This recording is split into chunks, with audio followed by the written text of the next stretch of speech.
സ്വാഭാവികമായും മിന്നലാക്രമണവും അത് ചർച്ചയും തെരഞ്ഞെടുപ്പും രാഷ്ട്രീയവും എല്ലാം കടന്നു വരുന്നു.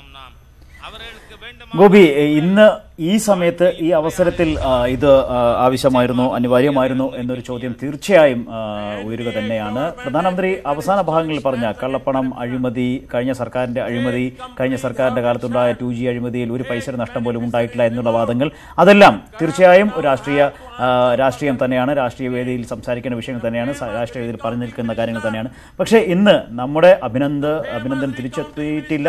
ആ തിരിച്ചെത്തുന്ന വൈകിക്കൊണ്ടിരിക്കുന്നു. ഇതിനിടയിൽ ഈ കഴിഞ്ഞ ദിവസങ്ങളിലുണ്ടായ ഈ വ്യോമാക്രമണം, അതിനെ തുടർന്നുണ്ടായ നടപടികൾ, അതിനകത്തുണ്ടായ പ്രതിസന്ധികൾ, പ്രശ്നങ്ങൾ, ഇത് മറ്റു പാർട്ടികളെ കടന്നാക്രമിക്കാൻ പ്രധാനമന്ത്രി വിനിയോഗിച്ചിരിക്കുന്നു. അത് അവിടെ അദ്ദേഹം പറഞ്ഞത് ഗോപി ചൂണ്ടിക്കാട്ടിയതുപോലെ മുംബൈ ആക്രമണത്തിന് ശേഷം ഇന്ത്യൻ സൈന്യം, ഇന്ത്യൻ വായുസേന പാകിസ്ഥാനിൽ മിന്നലാക്രമണം, സർജിക്കൽ സ്ട്രൈക്ക് നടത്തുന്നതിന് ഉള്ള ആഗ്രഹം പ്രകടിപ്പിച്ചിരുന്നു. എന്നാൽ അന്നത്തെ സർക്കാർ, UPA സർക്കാർ, അദ്ദേഹം UPA സർക്കാരിന്റെ പേരെടുത്ത് തന്നെ പറഞ്ഞു, UPA സർക്കാർ അത് തടഞ്ഞു, അവർ അതിന് അനുമതി നൽകിയില്ല. ഇന്ന് സൈന്യത്തിന് എന്തും ചെയ്യാനുള്ള അനുമതി നൽകിയിരിക്കുകയാണ് ഇപ്പോഴത്തെ സർക്കാർ. അങ്ങനെ ഒരു സർക്കാരാണ് ഇപ്പോൾ ഇവിടെ ഉള്ളത്. ഭീകരർ ഇന്ത്യയിൽ നടത്തുന്ന ഏതൊരു നീക്കത്തിനും, ഏതൊരു നടപടിക്കും പലിശ സഹിതം തിരിച്ചു നൽകും എന്ന് അദ്ദേഹം പറഞ്ഞു. അതിനോടൊപ്പം തന്നെ കഴിഞ്ഞ 2 ദിവസമായി ഉണ്ടായിട്ടുള്ള ഈ സംഭവ വികാസങ്ങൾ നമ്മുടെ സൈന്യം അവരുടെ കരുത്ത് തെളിയിക്കുകയാണ്, അവരുടെ കരുത്ത് കാണിക്കുകയാണ് ചെയ്തത്. പക്ഷെ അതിൽ ആ സമയത്തും ആ ദിവസങ്ങളിൽ പോലും സൈന്യത്തെ സംശയിച്ചു നമ്മുടെ ചില രാഷ്ട്രീയ പാർട്ടികൾ, അതും മോദി വിരുദ്ധരായ ചില രാഷ്ട്രീയ പാർട്ടികൾ നമ്മുടെ സൈന്യത്തിന്റെ കരുത്തിനെയും സൈന്യത്തിന്റെ ഇച്ഛാശക്തിയെയും എല്ലാം സംശയത്തോടെ നോക്കി, അതിൽ സംശയം പ്രകടിപ്പിച്ചു എന്ന് അദ്ദേഹം പറഞ്ഞു.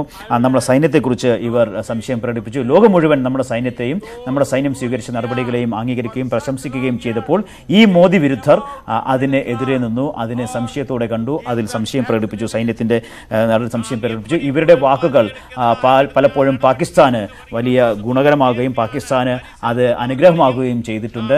പാകിസ്ഥാൻ പാർലമെന്റിലും പാകിസ്ഥാൻ റേഡിയോയിലുമെല്ലാം ഇവരുടെ വാക്കുകൾ ഇന്ത്യക്ക് എതിരെ ഉള്ള, പാകിസ്ഥാന് അനുകൂലമായുള്ള നിലപാടുകളായി വ്യാഖ്യാനിക്കുകയും എടുത്തെടുത്ത് പറയുകയും ചെയ്തു എന്ന് പ്രധാനമന്ത്രി. വളരെ വിശദമായി തന്നെ അതിലേക്ക് നമുക്ക് വരേണ്ടി വരും. കാരണം അദ്ദേഹത്തിന്റെ ആ UPA കാലത്ത് സൈന്യം ഒരു മിന്നലാക്രമണം ആഗ്രഹിച്ചിരുന്നു, പക്ഷേ സർക്കാർ അതിനുള്ള അനുമതി കൊടുത്തില്ല എന്ന പൊളിറ്റിക്കൽ സ്റ്റേറ്റ്മെന്റ് വരും ദിവസങ്ങളിൽ ഒരുപക്ഷെ വലിയ ചർച്ചയും ഇതിനോടകം തന്നെ ചർച്ചയായ വിഷയമാണ് ഗോപി. നേരത്തെ തന്നെ ഇതിൽ സംശയം, നമ്മുടെ സർജിക്കൽ സ്ട്രൈക്ക് നടന്നതിന് തൊട്ടു പിന്നാലെ തന്നെ ഈ ഒരു ചർച്ചയായിരുന്നു. അന്ന് AK ആന്റണി ഉൾപ്പെടെയുള്ള പഴയ പ്രതിരോധ മന്ത്രിമാർ മുൻപ് ഇതുപോലുള്ള ചില നടപടികൾ ഉണ്ടായിട്ടുണ്ട് എന്നുള്ള അവകാശവാദങ്ങളെല്ലാം ആയി വന്നിരുന്നു. അത് അക്കാലങ്ങളിൽ നടന്നിരുന്നതാണ്. മറ്റൊരു സാഹചര്യത്തിൽ, മറ്റൊരു സമയത്ത് അത്തരം ചർച്ചകൾ, അത്തരം ആക്ഷേപങ്ങൾ, അത്തരം കുറ്റപ്പെടുത്തലുകൾ, ഏറ്റുമുട്ടലുകൾ എല്ലാം കൊള്ളാം. പക്ഷേ കഴിഞ്ഞ ദിവസം 21 പ്രതിപക്ഷ പാർട്ടികൾ ഒറ്റക്കെട്ടായി ചേർന്നുകൊണ്ട് സർക്കാരിനെ ആക്രമിച്ചതും ഇന്നിപ്പോൾ പ്രധാനമന്ത്രി അതിന് മറുപടി നൽകിയതുമെല്ലാം ഈ അവസരത്തിൽ, തെരഞ്ഞെടുപ്പ് തന്നെയാണ്, തെരഞ്ഞെടുപ്പ് വരുന്നു.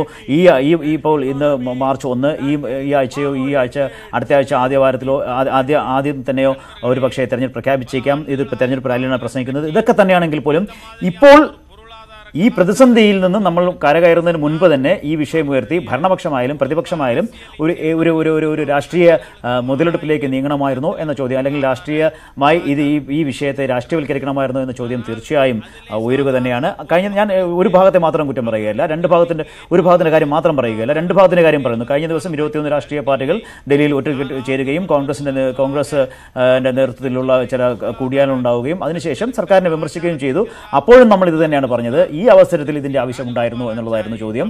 ഇപ്പോഴും നമ്മൾ അതിനെ ചോദിക്കുന്നു, ഈ അവസരത്തിൽ ഇതിന്റെ ആവശ്യമുണ്ടോ?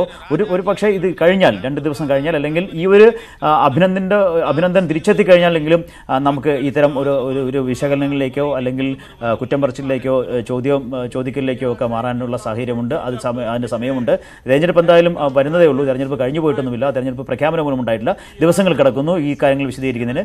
ഇപ്പോൾ ഭരണപക്ഷമായാലും പ്രതിപക്ഷമായാലും ഇപ്പോൾ ഇത് ചെയ്യേണ്ട ആവശ്യമുണ്ടോ എന്നുള്ള ഒരു സംശയമാണ് ഉന്നയിക്കുന്നത്. തീർച്ചയായും തിരിച്ചു വരാം ഒരു ചെറിയ ഇടവേളയ്ക്ക് ശേഷം.